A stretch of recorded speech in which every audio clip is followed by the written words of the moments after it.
Right, what's going on, guys? Got another build breakdown video today. We've got Jamie's R32 and it's a GDST, but it's got an RB26 in it and it damn near looks exactly like a GTR.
So yeah, here's the old girl here.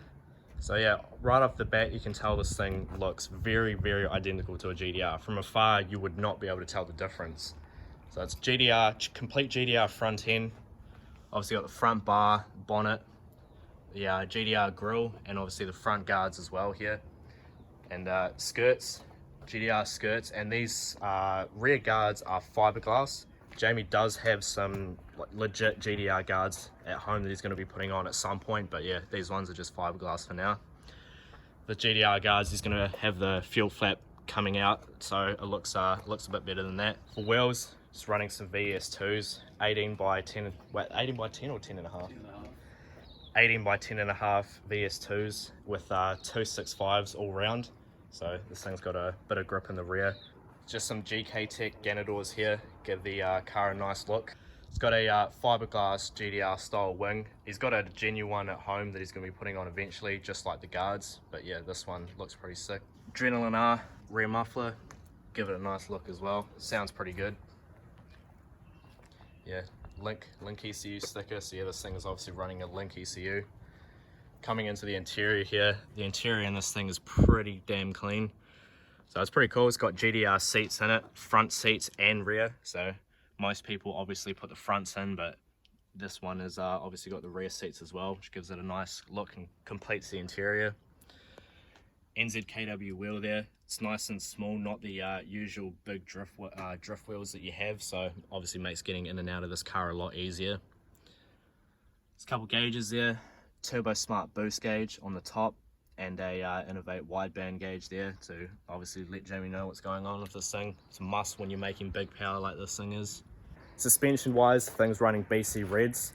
BCs, can't go wrong with BCs. They're a great coilover.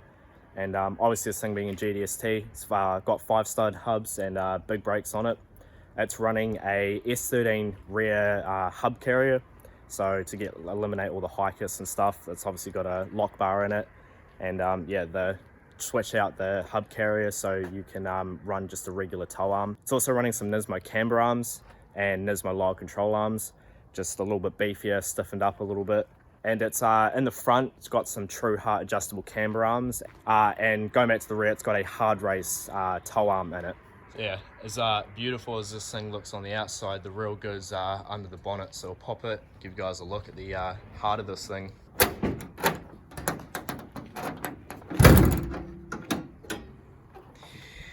Here she is, RB26. So yeah, this thing has complete running gear out of a R32 GTR. This motor actually has a brand new reproduction Nissan block in it, so this motor is very, very healthy. As you can see, big ass spoolie boy here. It's a genuine Garrett GT3582R turbo, and it's sitting on top of a NDT Developments manifold. It's actually got a T3 and a T4 flange on it, so you can obviously run a bigger turbo if you want, but this thing is more than enough. Massive downpipe to a full 4-inch exhaust system. so no problems with flow on this thing. And down there we've got a tile 50mm wastegate that's plumbed back into the system.